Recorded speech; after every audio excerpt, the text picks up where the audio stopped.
Welcome to another edition of Flea Market Fantasy, the world's second greatest Bronze Age era comic book podcast. Joining me as always is new Michael, Kevin, Jank. I'm here, Mike Dell, and I'm sure even though we're miles apart, like if I move, you'll also move at the same time. Yeah, it's a quantum physics reference to this issue Yeah. we're reading here today. I don't know how that's gonna Yeah. work, but And we should also mention, you might be able to tell in Jank's voice, he's deathly ill.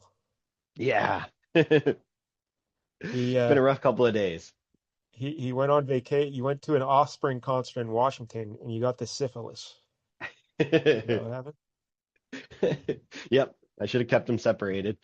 No, well, I don't even think it was the concert. It was I got there and Pete was sick. I'm like, uh-oh. Oh man, This come isn't on, gonna Pete. end well. Yeah. Cousin Pete, he's been on Flea Market Fantasy numerous times. He's Yep. usually picking some terrible book like The Crow or something. And then you can't invite someone in when you're sick. Yeah. Well, so now I'm paying the cost at this moment, All but right. Well, if you don't feel sick enough already, wait till we talk about this book. Why don't you tell the people what we're reading today, Jake? Today we're doing The Legend of Wonder Woman number three of a four-issue limited series from 1986, I believe. Yeah, That's 86. correct. 1986. Yeah. Yeah, because we've only done one Wonder Woman issue in the entire history of the show. That was probably year two, maybe, of the show, somewhere a long time ago. Yep. And Way before I was here. yeah, now this is a weird one Yeah. because It does not seem like a comic that came out in 1986. I'll say that for sure. yeah, that's what they're going for. They're trying to mimic the Golden Age art style and feel of Wonder Woman, Yep. and I guess they're successful in that regard. Yeah. Um, but Yeah. I don't know that it but was a anyway, story that needed to be told in any style. no, not at all. So all right, we'll get into that here in a second. Before we do, let's remind everybody if you're watching on YouTube, please like and subscribe. What are we up to? Oh, we're up to Oh, we 400 hit 400. subscribers. Yep, Oh my 400. God. Look at that. So again, the goal is 500, and if we get there, Jank is going to make me read The Dark Knight Returns. Oh, if I live that long, it'll be a glorious day. Yes, so that's something. Also, I have a book out there called Monkey Flip about a chimp detective. All right, Mhm. so The Legend of Wonder Woman. Yeah, four issue limited series. The reason you picked this is because you wanted to do something by writer Kurt Busiek, right? Yep, that's correct. It was down to this or a Power Man and Iron Fist issue, and probably should have Yeah. gone with the Power Man and Iron Fist in Yes, we retrospect. probably should have. Might have Uh, circled back to that one day. the artist here is Trina Robbins, who has a unique history. We'll talk about her. I think we've mentioned her passing in the previous episodes, but I Hmm. don't know if we've ever done a book that she had done. So, but first, let's get some background here on the Wonder Womans because she has a unique. Again, it's DC, so everything changes. Yeah. You know, so that's Yeah. Quite the creator she had. yeah. So Wonder Woman's real name is Princess Diana of Themyscira.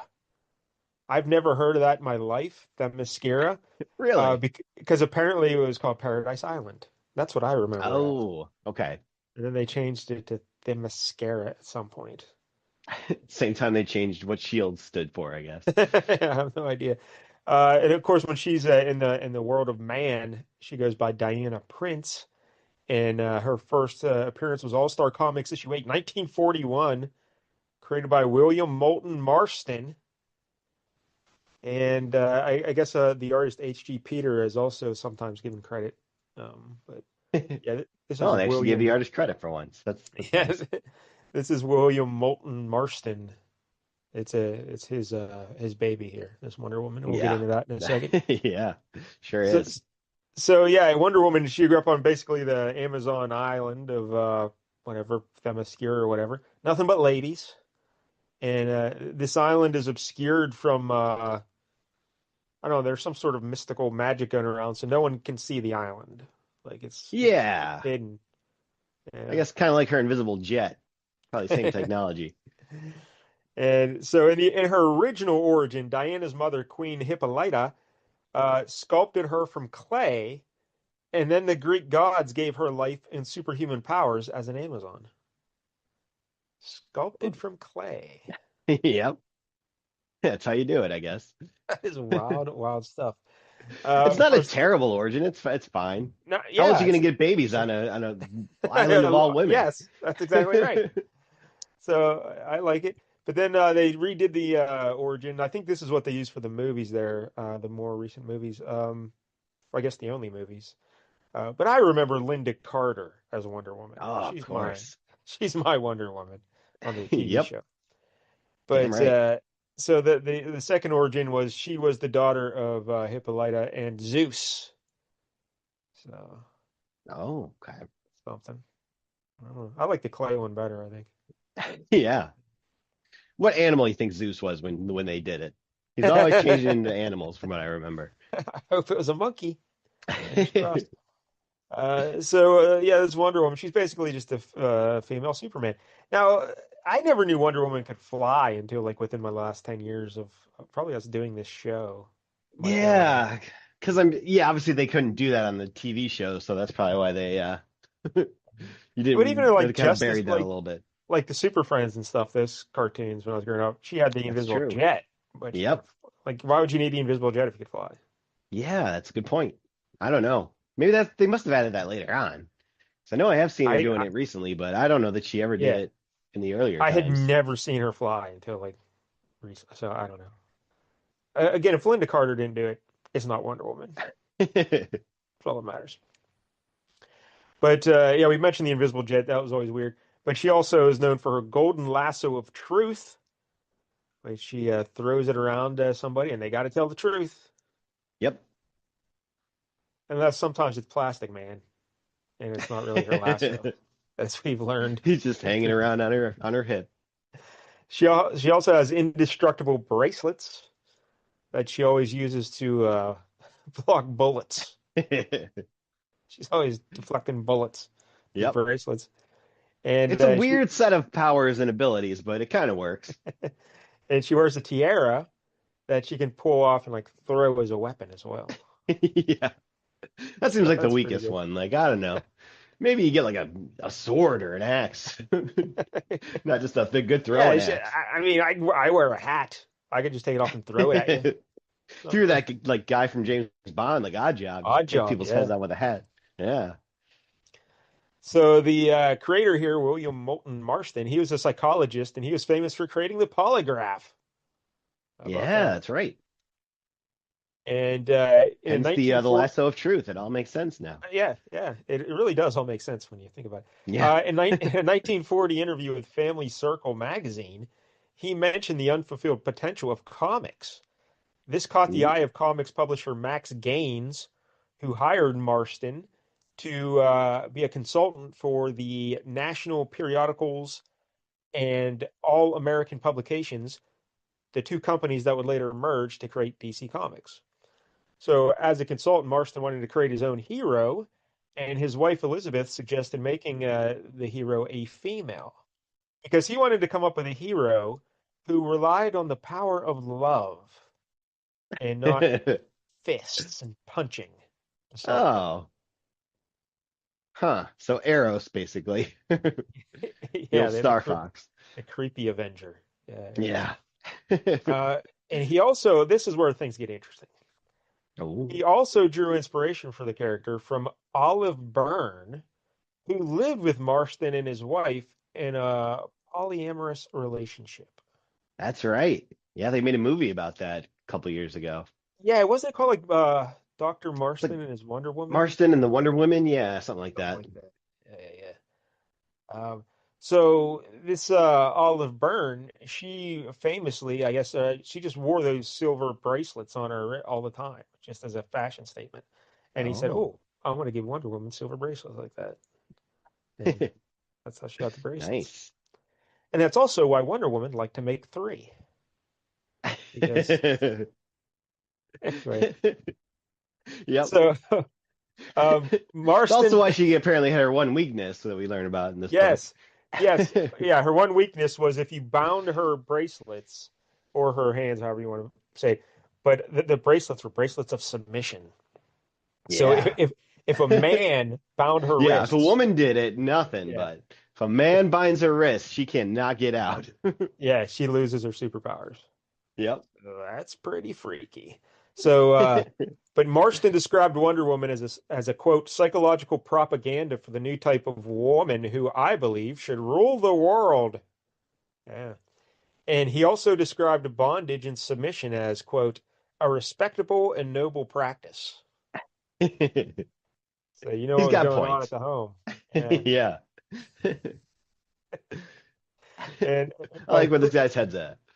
according to Marston, quote, the only hope for peace is to teach people who are full of pep and unbound force to enjoy being bound. Only when the control of self by others is more pleasant than the unbound assertion of self in human relationships can we hope for a stable, peaceful human society. End quote. Wow. This guy So likes just being everyone's tied got to up. wear a dog collar and then we'll be all right. Yeah. So yeah, how about that? That's how Wonder Woman started because of this guy. I was going to say Yeah. something else. He died at 54. I can't remember why exactly. Uh, maybe, Threesome probably, gone wrong. yeah, probably. Uh, but then the two ladies, Elizabeth, his wife, and Olive, the third there, the third wheel, they stayed together the rest of their lives. And Oh, yeah, Olive, I think, passed away when she was like 88, and Elizabeth lived to 100. holy hell. How about that? Oh, that's a nice end to that story. Yeah. I like that. So, Eddie, that's I got here Wonder Woman. Everyone knows who Wonder Woman is. I mean, come on. You know the one Yeah. thing I don't know about Wonder Woman? How do you say her last name? Godot or Godot? How do you, that's what I still don't know. No one will ever know. No. I still don't know. Yep, I've heard it so many different ways that I I couldn't begin to tell you which one's right at this I point. just always assumed it was Godot, like waiting for Godot, the Samuel Beckett thing. But no, but then I heard someone say Godot, and I'm like, that can't be real. That's Godot. So I don't know. Yeah, you're gonna have to go to Israel and study up. But again, Linda Carter is the only Wonder Woman. All right, Yeah, that's all it is. yeah. Okay. Gal Gadot was pretty wooden, if I'm being honest. That's putting it mildly. So, all right, the villain in this book is a lady named Queen Atomia, Atomia, and Yeah. she's from the what's the name of their planet? The Atom World. Like yeah, the Atom World. Yep. So, her first appearance was Wonder Woman issue 21, 1947, created by Joy Hummel and Harry G. Peter. That's the Harry H. Peter. That's Oh the H.G. no. Peter, who was part of the creation. Yeah, Harry Peter. So That's unfortunate. you know why I shortened it to HG. But Yep. so the backstory here is Wonder Woman captured a U-235 atom to study because Wonder Woman she enjoyed her scholarly pursuits. So she would just do research on atoms. And Those are different than your type of yes, scholarly I have a pursuits, very but you, different kind of scholarly pursuit. yeah.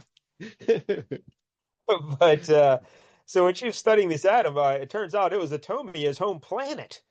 And this really angered Atomia, you know, 'cause you don't want someone just, capturing your planet and putting you in a microscope or whatever.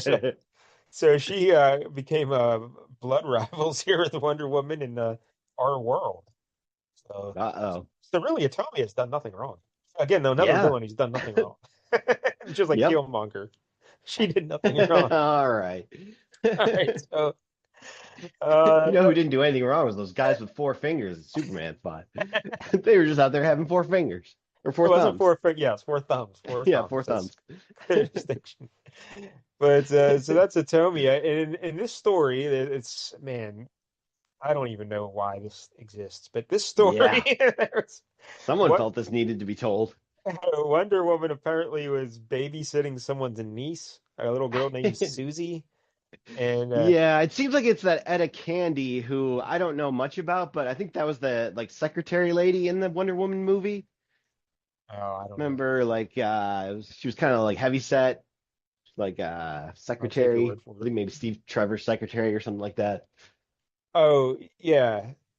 Yeah, is that his name? Steve Trevor? Yeah, that's his name, right? Yeah. Yep. Two first names. Yes.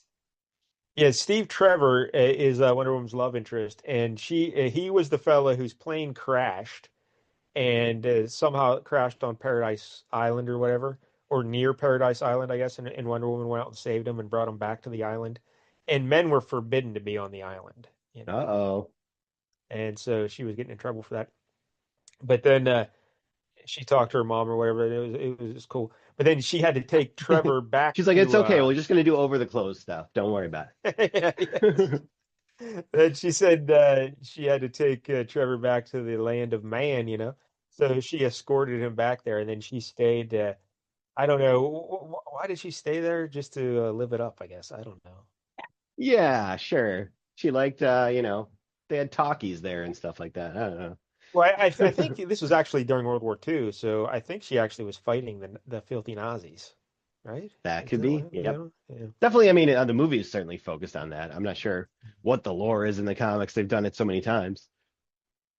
So yeah, Steve Trevor. Forgot about that. Yeah. All right. So the creator here, Kurt Busiek, the writer, born in 1960 in Boston. His first work was a backup story in Green Lantern 162 in 1983.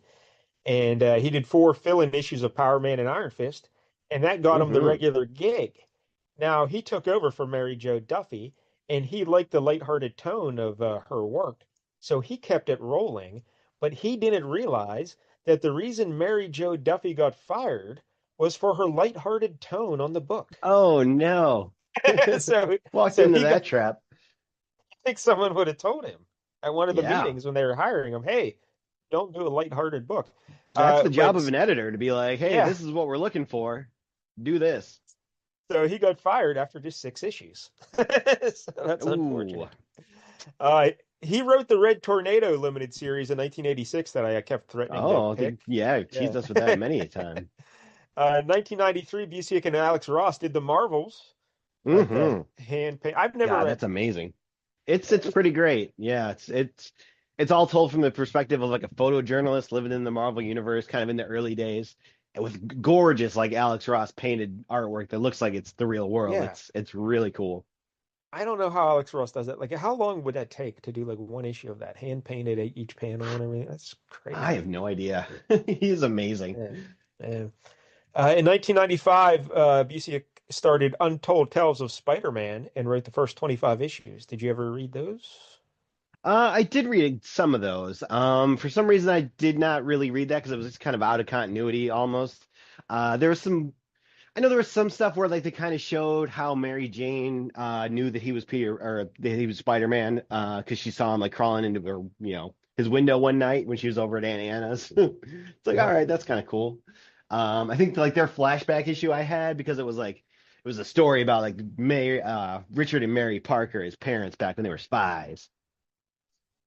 So I had a couple of Oh, those, all right. but Well, that's something. In 1997, he created the Thunderbolts and wrote the first 33 issues. Jay hmm loves the Thunderbolts movie. He's watched it yeah, of several times. course. In 1998, he Comic kicked was off much a better. I did not read Thunderbolts till much later, but I went back and started reading. I'm like, this is really good. Like, I really like this. And yeah, one of my favorite things about Kurt Busiek is just like his knowledge of continuity and like his he just knows so much about the Marvel universe that like he's bringing back like old X-Men characters that appeared in like one issue in the 60s and like he's just like, hey, this guy's back. It's like, oh, that's awesome. All right, it's interesting you brought that up because I forgot to write this down. But he actually is a character in the Marvel universe, Kurt Busiek, because Oh, he worked at on Marvel Age, and which was like the monthly, basically a monthly newsletter for Marvel Comics in a way. They just told you oh, what was okay. coming up. You know, did you ever read Marvel Age when you were a kid? Yep. Yeah, I had a couple of those, picked them up at like the flea market. I always thought of doing it one week on this show, just do a Marvel Age, just to Yeah. At some point we'll have to, for sure. Um, but his job was like with continuity and just like the character that of him that they depicted in the book would be he'd call around to the various superheroes and villains asking for information so they could do their biographies and stuff. So Tell yeah, he knew a bunch me about about the your childhood. yes. So he knew about everything in the Marvel Universe. In 1998, he kicked off Avengers Volume 3, rating 53, the first 56 issues. Yeah. And, Yeah, that was the big return after Heroes Were Born. It was him and and George Perez. So that's a pretty good team right there. speaking of George Perez, he's the artist credited with making Wonder Woman more athletic. And like, Hmm. she's That not makes very sense. athletic in the Golden Age. No, she's more Yeah. of a bathing beauty type. In 2001, he wrote the first 12 issues of Defenders Volume 2. Also in the 2000s, he did Astro City for Image Comics. And that was like Yeah. his I've creation. never He read wrote, that, but I'd be curious to read it. it's I've heard good basically, things. from what I understand, and Alex Ross did some stuff for that as well, like covers, I think. Yeah. Yeah, that's right. Uh, but it's like a superhero world, Astro City, and but the book focuses on everyday occurrences and events of like the heroes' personal lives or just average people in the town. So it's like a different take on superhero books. Yeah, I like that. That sounds pretty good. He had Something I check 340 out. writing credits at DC, including 25 issues of Superman. And he did like 50 some issues of something called Trinity. I don't know what that is. Do you have any idea? I'm assuming that was Batman, Superman, Wonder Woman, like all in one book. Oh, all right. They're kind of known as the Trinity. At Marvel, he had 333 writing credits, and he is actually credited with the idea of Phoenix being a separate entity that impersonated Jean Grey to explain how Jean could Oh. be brought back to life. Now, So Chris he had Claremont must hate him. yeah, he had this idea like way before he was even like working at Marvel or anything, and he told some people about it. And I guess over the years, it just became like a lot of freelancers and workers always talked about this idea because they went, "How can we bring her back?" So when it came time to get Hmm. to actually do it, someone remembered the idea and they said, "Oh yeah, Kurt Busiek said we should." So I think that's how it happened. So Yeah, it's weird that that was such a huge novel idea. Like, yeah, yeah. just make it a different person. Seems pretty So obvious. It's the easy way out. uh, all right. So the artist I here believe is living. Oh, he did a book like a 12 issue limited series. I remember reading Avengers Forever in like the late 90s where it was kind of where Rick Jones and the new Captain Marvel, his son, Genus Vell, kind of bonded. So I ended up reading that when I was a kid. Because obviously Peter David wrote that Captain Marvel book, so I had to find out what happened there, how Rick Jones and this Captain Marvel got together. But it was very good and like again so continuity based where like at the end of each issue there would be like a whole page of just like instead of doing those little boxes at the bottom of every panel being like this happened in this issue, it was like a whole page just explaining everything and what issue it happened in. oh, that's cool. Yeah, it was very detailed. Anything It else was all about kind of time anything jumping else? and Anything else about Kurt uh Busiek that you can think I of? don't think so.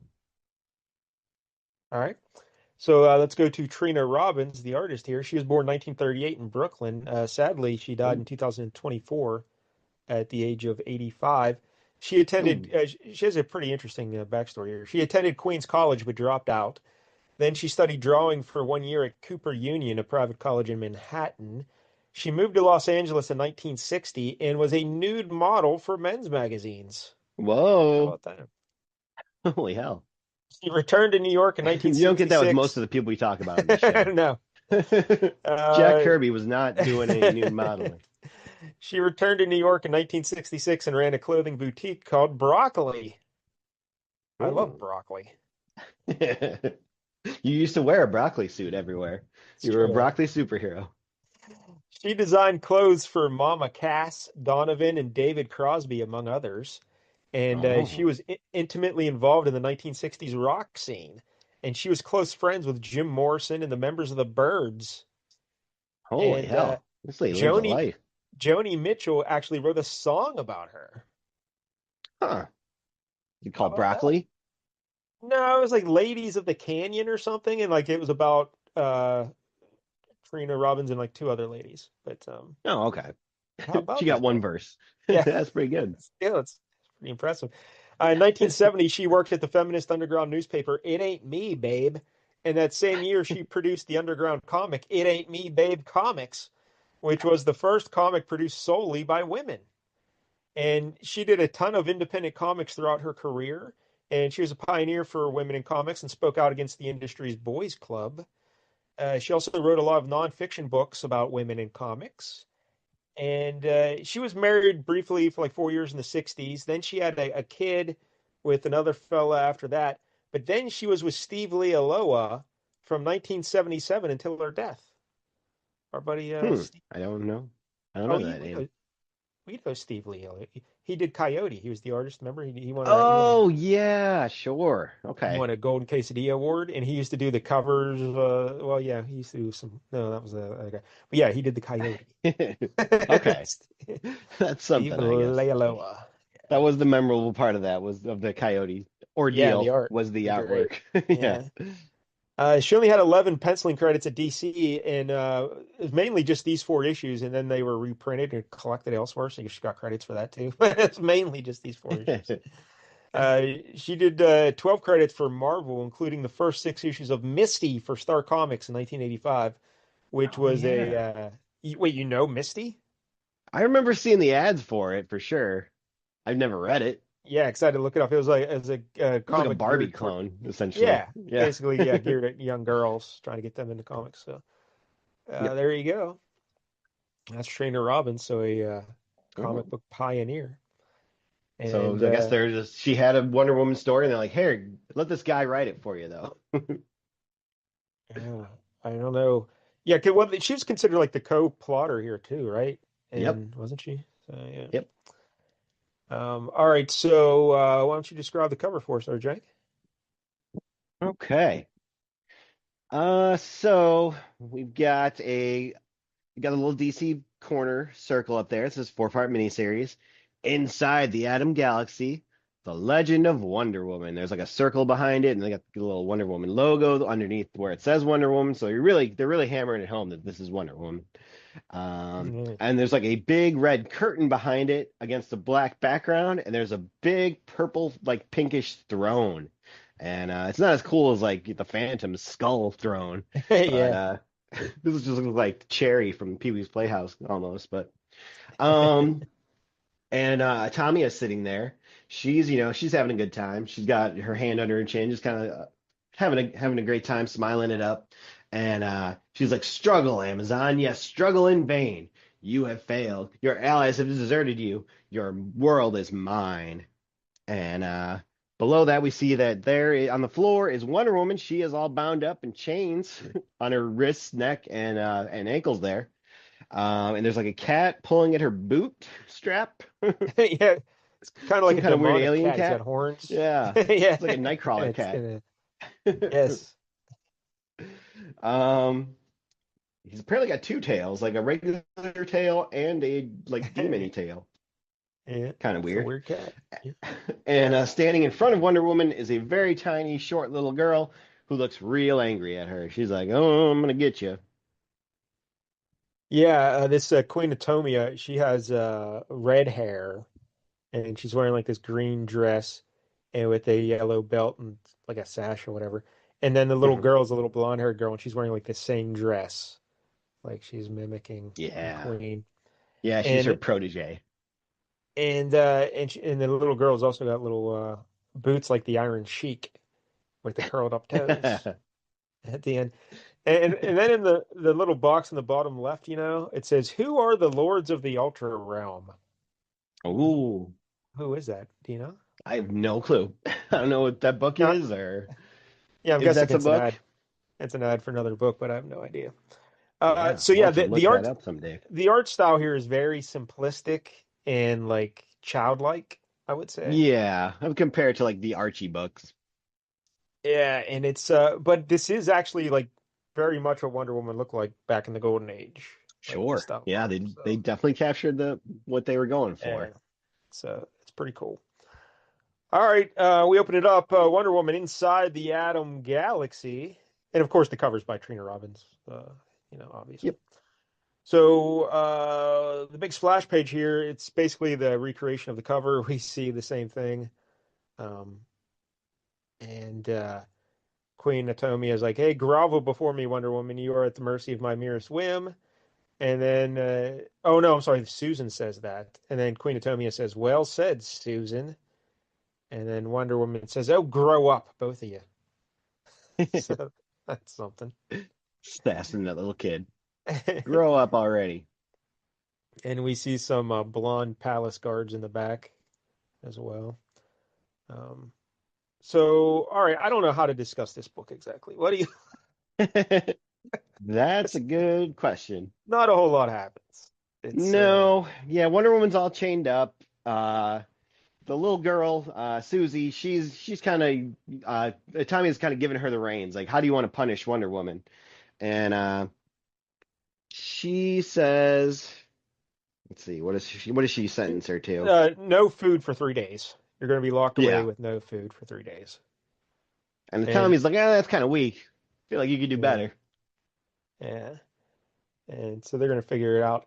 But yeah, this little Susie, she's really leaning into being a princess here in this world. She likes Yeah. having all this power and everything. And Wonder Woman's trying to say, "Hey, Susie, knock it off. We got to get out of here and go back home or whatever." Yeah, But we gotta they save the say, Earth. too bad there. You got to go back. I like at the bottom of the page there, Atomia's telling Wonder Woman she's getting some robot guard to drag Wonder Woman to her prison cell. And if you look at her boot there, that little cat is chewing on her boot. That That cat just little, likes feet.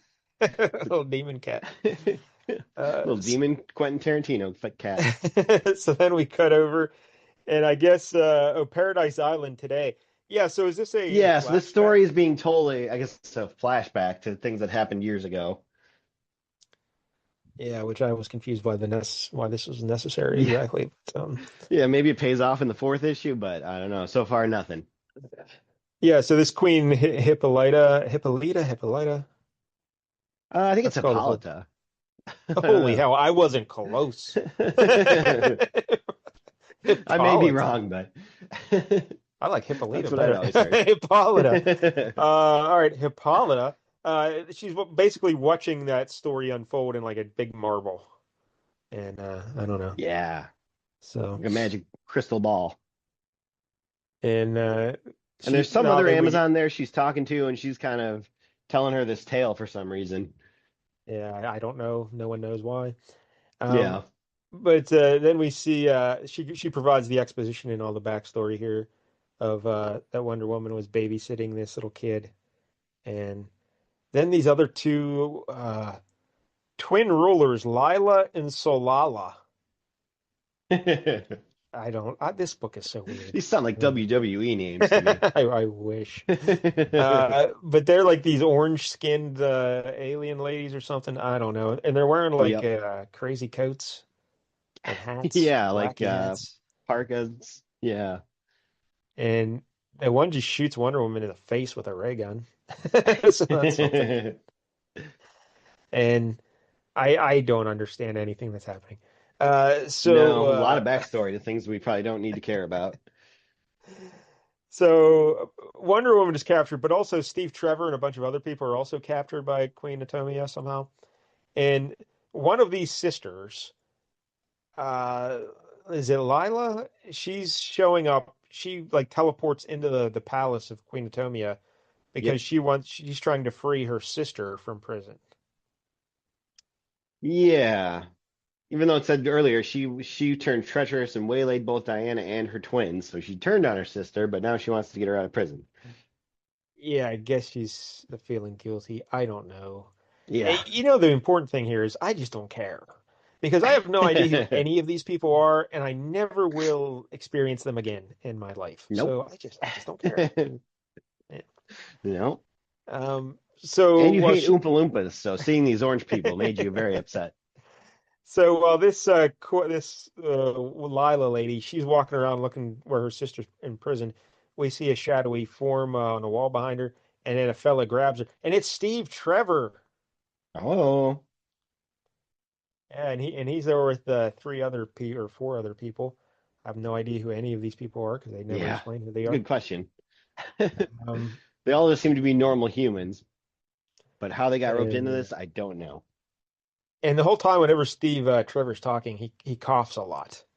He's Yeah. coughing, Yeah. and He was seems run. kind of vaguely unconcerned for apparently they've Uh, been forced to mine uranium yes, and he's they're all probably not deathly got long ill. to live.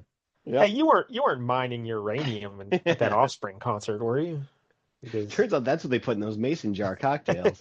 so so they eventually find Diana or Wonder Woman in prison there, and Steve Trevor walks up and says, "Hey, Wonder Woman, how's it going?" And she says, "Steve, you've escaped." And he's like, "Yeah, we'll get you out of here." And she's like, "Oh, don't worry about that. I'll just bust these chains and rip open these bars. I could do that at any time. I just did it for Yeah. now because I don't know why. I just didn't feel like doing it until right now, this moment." And Yeah. That's kind of lazy. so that's what she does. And again, she brings up the point that I'm only powerless if my hands are bound by men. But these were women who bound my hands, so I still I have can do what power. I want. Yeah. Yep. I guess her reasoning was she was trying to like make Susie feel guilty and let have Susie Oh, okay. like see the error of her ways. Susie Uh, does not care. yeah, Susie. She is reveling in the power. She doesn't ever want to Yes, give it up. that's exactly right. So they're walking back. They're going to try and get Susie and then get out of there. And but then one of the palace guards sees them, and there's a big fight with the palace guards. And but these palace guards can like appear and disappear, like just dissolve out into nothingness. I don't know. That's weird. Yeah, somehow that's the physics of this atom universe, I guess. I Yeah. don't know. They can slip And in and then out of, being and then there. and then Steve Trevor's like, "Run this way, gang, and no cracks, huh?" And Wonder Woman's like, "What?" And everyone he's reading this book is like, "What?" And then he's like, "Oh, never mind." Yeah. Not a contender for best quote in the awards next year.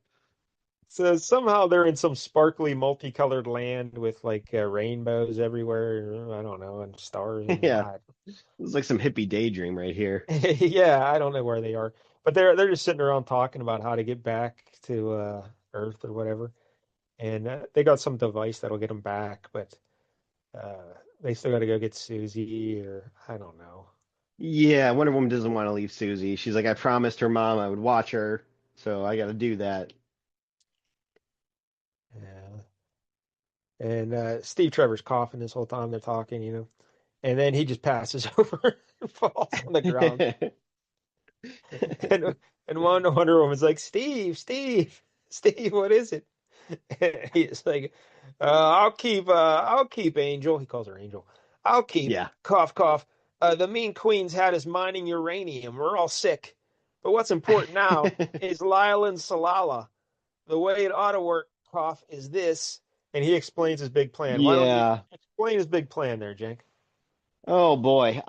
So he figures since they're twins and they have very similar DNA, if they stand in like the exact opposite spots of the planet or something, their molecules will be one and the same, and anything she does, her twin sister will also do. So since she is walking out in a field where there's nothing to fence her in, her sister will just be able to walk just like that right through the bars, just like there's nothing there blocking her. She'll walk right on through, Yeah, this is or all she'll just quantum turn into hamburger entanglement. meat, like she'll get like smushed through the Yeah, bars. none of this made any sense. But yeah, this is the old quantum entanglement and spooky action or whatever. So yeah, so she just walks, and then her sister can just walk through walls and bars and whatever the hell. It made no sense. Yeah, I don't know. yeah, that was a reach. So yeah, her sister's just barging her way out of the palace, and people are trying to stop her, but they can't. And Steve Trevor, he's still, passed out on the ground there. He's Um, got the vapors. yeah. But I'm sure he can just shake off that uranium poisoning, you know? Yeah, they totally have a cure for that back then.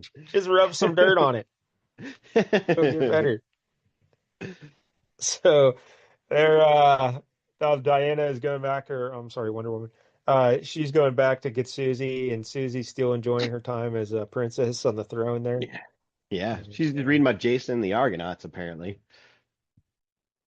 yeah, because Wonder Woman told her to read about Jason and the Argonauts because his life ended poorly because of his quest for power or something. I don't know. And so she's reading about it. She's like, "Oh no!" But then she still doesn't want to go back with Wonder Woman. She's like, "Nope." No. I want to stay here and be a queen. Yeah, she's a And little Walter White. She gets a taste of power, and she's not never gonna let that go. She will take this to the extreme. but I think that does Jason die because like a big rock falls on him or something and kills him, and so something falls off the ceiling and almost kills Susie, but Wonder Woman grabs her out of the way, and she's like, "See, you're gonna end up dead if you stay here as the queen. You know, Yeah, karma's you gonna want to be get you." an alive little girl or you're a dead queen. And she starts dragging her back away, and Atomi is there, and she's gonna stop him, and Susie's very happy that they're gonna fight. Yeah. She's like, "Yeah, it's gonna be great." Whoever wins But gets my hand in marriage. but Wonder Woman just kicks the wall instead and like causes a cave in to you know block off Tomia. And Susie's Yeah. like, "Hey, you cheated, you big jerk." And she's like, I didn't cheat. I was using my brains." It does seem So like if the guards can just come in and out of reality and phase in and out, like why? It seems like Tommy. I should definitely know that by now. yeah. She's been living there, lording over this world her whole life. So she drags Susie back to everyone else, the two sisters, Steve Trevor, and those other random people. We have no idea who they are. Yeah. And they all, I don't know, they all go back to her, or I don't know what the hell, because it seems like Yeah, only, like yeah, she takes the twins and the little girl, Susie, back to Earth to kind of warn the Amazons. And Steve Trevor and his useless background people, they're going to stay there to keep the rebellion going, I guess, in their absence. I guess they need a front on the ground, in case I don't know why exactly. Maybe they can yeah. get in somewhere and I mean, I think do Steve something Trevor should covert, I guess. should probably get to a hospital, Yeah. Yeah. maybe get on some sort of medicines. Unless he's like, maybe they have a cure here because they're all mining uranium. Maybe they got something that'll I guess. fix me up. Uh, so then we go back to Hippo. How do you say her name? What? Hippolyta? Hippolyta. I like Hippolyta so Hip much Hop better. Anonymous? Yeah, I don't know. Hippopotamus. So they're talking, and Diana shows up, and they're like, "Oh, Diana's back! Woohoo!" They're all excited, and I don't know. Yeah, she's very excited. She's like, oh, this story reminds me of how great the Amazons used to be. We need to show everyone this. So we can get them all fired up. Because whatever's Yeah. going on right now that we don't know is, pretty extreme. So then we see Queen Atomia flying around on a robot, so that's pretty cool. Um, and she's trying to find Paradise Island, but it's hidden, so she's just blowing up Yeah. random islands.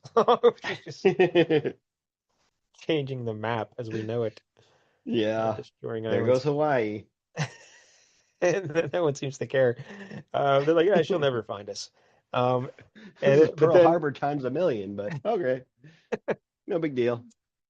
but then Susie, she's back in her normal little girl dress of, a normal person, not her queen outfit, and she is listening or watching Queen Atomia flying around, blowing up islands, and she's loving it. And they're like, and Wonder Woman says, "Oh, Queen Atomia will never find us. She doesn't know we're here." And Susie's like, "Oh, Atomia can't find us, huh? Well, let's see." And so then the other Amazonian lady there, I don't even know who that is. 'Cause Yeah. that's not the We'll call her yeah. Jimmy. Yeah, so Jimmy says, well, you're Susie, aren't you? Why don't you come with me and we'll find something for you to pass the time with?" And then she's leading her off, and Susie thinks to herself, "Trying to keep me out of trouble, huh? Good luck." Uh-oh. And that's how it ends. Next Yep. issue, the grand finale, splitting the atom. Don't miss it. How many people you think stuck around until the fourth issue of this series? How many people made it to issue 3? Yep. I That's a good point. this was I this mean, did if you're not a need to really big happen. fan of the Golden Age, I guess this could be up your alley, but Yeah. otherwise, I don't know. Like, if you're reading The Watchmen and The Dark Knight in '86, like you ain't sticking around for this. Yeah, I don't know what they're trying to do here. Um, it's like this story doesn't add No. anything to Wonder Woman's. Was this when was this before or after Crisis? I guess this would have been post, I think, Yeah, or maybe yeah, right during it, but yeah. probably right after. But I don't know why they did this. No, I don't either. Um, yeah, it's hard to see much of a point to this. Unless that little girl Susie becomes a character later on, like in the modern day or something, but I don't know. Otherwise, I don't see the point of this. Yeah, it wasn't like it wasn't funny or clever or No, just everything Steve Trevor said was weird and corny, yeah. but not in like a fun way. Like again, if you're just trying to like emulate the Golden Age, say, look what we did. We just reprint a Golden Age Wonder Woman story. That'd be way better. Yeah. Just do that. Yeah, there'd be weirder shit happening. Like Wonder Woman would turn into a baby or something. Yeah, There'd just be this weird. this wasn't so good. I don't know. Trina Robbins, I guess she did a good job capturing the feel of the Golden Age, but I mean, it's not like the art's all that pleasant to look at. No, Yeah. not so much. Yeah. It's almost like a less stylistic Mr. X in terms of the art. Like when that was very, cool. This just kind of Yeah. seems simple, but not as striking. Not as skillful. Yeah. Yeah. So, all right. Yeah, I can't go higher than a one. I can't This isn't I'll give good. it a little higher. Yeah, I'll probably give it like Uh, a three, I guess. I don't know.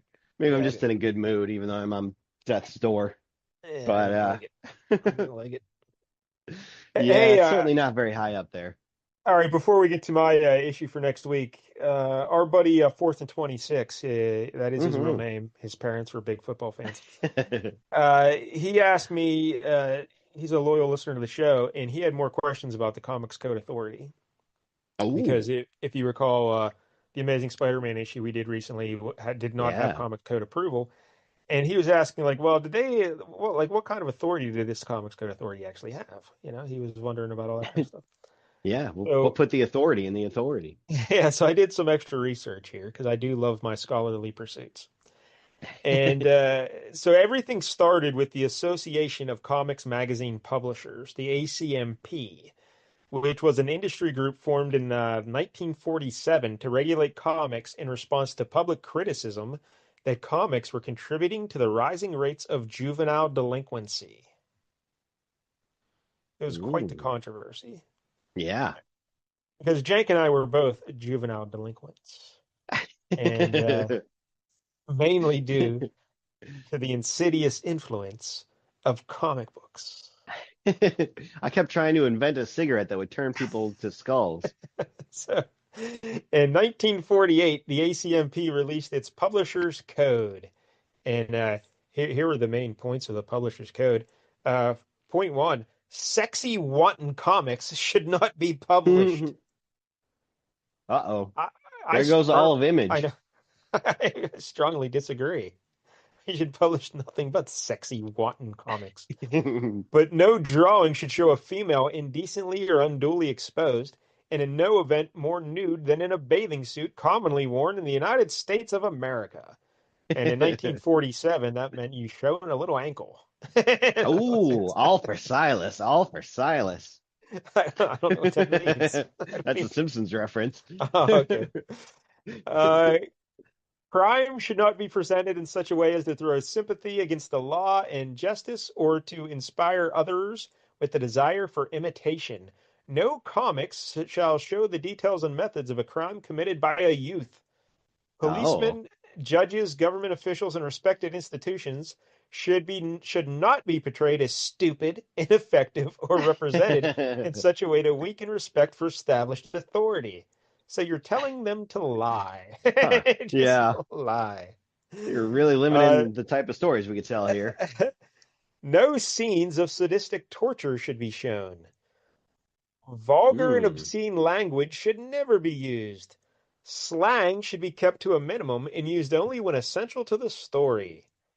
Just Divorce, sh- people saying this is cool. That's ruining our nation. divorce should not be treated humorously or represented as glamorous or alluring. Yeah, Yep, that divorce is makes sense. alluring. Yeah. It is very alluring when you're in a bad marriage, let me tell you. Ridicule or Going back attack. to Mad Men times here. Ridicule or attack on any religious or racial group is never permissible. So there you go. Those are the Huh. rules. Okay. Even if they're the bad guys, they you're showing people committing hate crimes as a bad thing. So sadly, the code failed as publishers simply ignored it. That's right. No, no one did a thing about it. Uh, Marvel actually began using the ACMP seal on their books in 1952. But by 1954, the organization quietly dissolved and had no real significance. So in 1954, the public outcry over comics led to the Senate Subcommittee on Juvenile Delinquency. And like I guess this was like an actual like big deal. Like people were outraged about comic books and like yeah, I think they it was had more like the Tales from the Crypt and those kind of things that were, really lurid and stuff like that. But yeah, they had comic book burnings around the country and stuff and like oh they're God. yeah. So they had the Senate subcommittee, and so fearing government regulation, the industry leaders formed a new organization, the Comics Magazine Association of America, the CMAA, which in turn formed the Comics Code Authority, the CCA. And the Hmm. CCA released its own comics code, and it was based on the previous one, but it was a purely voluntary form of self-regulation. This time, the public pressure was so intense, though, that major publishers adhered to the code. They're like, "Look, we're doing what we can. Look, we're going to be upstanding citizens." And they were like, the CCA reviewed all comics before publication, and it was all but impossible to be published without a CCA approval Hmm. because, like, Even though it if was you, voluntary. yeah, because it would just signify that you weren't trying to be better by society, and help, so like, oh, look at Yeah. this. So it was a big These degenerates, peer pressure groupthink situation going on. degens from upcountry. Yeah. So this Comics Code Authority, their code, they had 19 main points. I won't read them all, but they essentially banned nudity, sex, profanity, obscenity, excessive bloodshed, and any glorification of crime. Uh, they always good always had to triumph over evil, and criminals had to be punished for their deeds. Comics were also prohibited from using the words horror or terror in their titles, and zombies, vampires, and werewolfism were also banned. Yeah, that's such a weird one. Werewolfism. These things aren't even real. Why are we so Yes. afraid of them? So the code was altered over the years, including in 1971, like we talked about that Spider-Man issue, which they lessened the drug aspect of things. Um, you could show drug use, but they just had to be shown as very bad, very, very bad. Uh, so the code lasted until the 2000s, and Wow. do you Way know? longer than I thought. Yeah, do you? So you don't know why it ended? Because I did not know why it ended either. But Marvel abandoned the code in 2001 after the CCA wanted issue 116 of X-Force changed due to excessive violence and implied sexual content. Oh, okay. That was, yeah, probably when they changed over to that new X-Force that was kind of a parody of like reality TV shows. Okay, so I had no idea what was going on in X-Force at this time, so I went and looked up the issue. The artist was Michael Allred, Yep. Yep. and so I looked at the issue, and in the front of the issue, like the beginning part of the issue, there's a sequence that insinuates that they're making three. A fella and two ladies are making three. Yeah, I think it was probably So, Zeitgeist, the leader. Seem to remember and that maybe. and then at the end of the book, there's this big fight, and bodies are just blowing up. Like Yeah. Basically the whole body, team gets slaughtered. Except for yeah, like body one parts person. are just flying everywhere. And like, there's a scene where there's one of the heroes, I have no idea who it is. Like, his entrails are just hanging out of his body, Yep. and yeah, so it's Yep. pretty graphic. Yeah. So yeah, that issue did not have Comics Code approval, and Marvel did put their own warning on the cover, like this book contains mature content or something. But all that didn't Yeah. sell books. People had to buy Yep, it sure to did. see that. So So is this like wasn't Preacher before this? Like there was a guy who had a butthole for a face. Like didn't have a problem with that. I don't know. This is where they Uh, drew the line. yeah, so that's when Marvel stopped, 2001. DC and Archie Comics kept with the code until 2011. And that's when they finally bailed on the code, and that Hmm. basically rendered it defunct. So yeah, so no more Yeah. Comics Code Authority, Woo. and yeah, each company just self-regulates and has their own rules now. But Yeah, as it should be. And now I think there really aren't rules because they put out like, they'll do Punisher Max where it's just like, yeah, you do whatever you want. So yeah, just to recap though, the Comics Code Authority had no real authority. It was not based in any actual power by the, but they just put it up there to disguise the fact that there was no power like overseeing things. Like Yeah, they didn't want the government getting involved, is why the Comics Code Authority existed. that makes Like, sense. Yeah, trying to yeah, skirt off further actions, especially the Tony Stark during the Civil War method. Like they're gonna crack down on us harder if we don't police ourselves. yeah. So that's all it was. It was all voluntary and self-regulation, but everyone did it because they didn't want to be outside of the crowd there. Except for Stan Lee, he bucked the trend when he did the Harry Osborn drug story. Yep. What a pioneer. Then they changed the code, and then it went away in the 2000s. So how about that? When did they change the Scholarly zombie thing? Because research. obviously we read that zombie book. Yeah, They must have yeah, that changed it by then. yeah, they had to have. Well, I don't know if that code. I think the reason we did that zombie book was because it was a black and white magazine from Curtis Magazine, and it did not have Comics Code approval. Oh, Yeah, because it was a technically a magazine and not a comic book, I guess. okay. Um, That's a way to get around like the system, I guess. I know, 'cause I love Brother Voodoo, obviously. I love Brother Voodoo, and Sure. like in the 1970s, I remember reading Brother Voodoo, and they couldn't use zombies. They had a different name for them. It was like with an Yeah. L. Yes, I Uh, do remember stuff like that. Yeah. yeah. So it, Zombies. and it's like Leoas or something like that. So Oh, sure. yeah, so it had to have been maybe probably in the 80s until they changed that. Holy hell. Well, they had Werewolf by Night. When was Werewolf by Night? They were obviously Yeah, still that in was Werewolf by gotta Night. be 70s. Yeah, it had to be like That's right probably in the title. 70s. Yeah. So anyway, all right. So there you go. The Comics Code Authority and Wonder Woman. What a show that was. Action packed. All right. Yeah. So next week here on the show, we're going to go a little something different, a little something wacky. Oh boy. Because what do you know about me, Kevin Jank? I like monkeys. I Sure. You like love I, monkeys. You like Alf. You I like love Alf. you're a TV scholar. I am a TV scholar. That's what I was getting at. I am a television scholar. I love old TV shows.